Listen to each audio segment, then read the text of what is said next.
Shoshilinch xabar.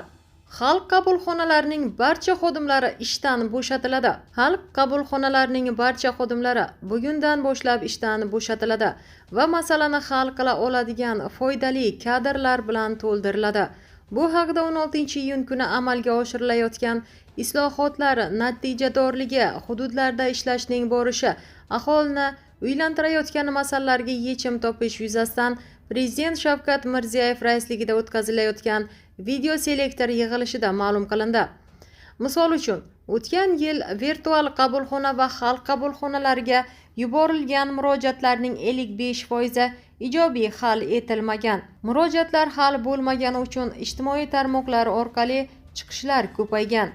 Ijtimoiy tarmoqlardagi eng ko'p murojaatlar huquq-tartibot idoralari va sud, hokimlar, ta'lim, ekologiya sohalariga to'g'ri keladi.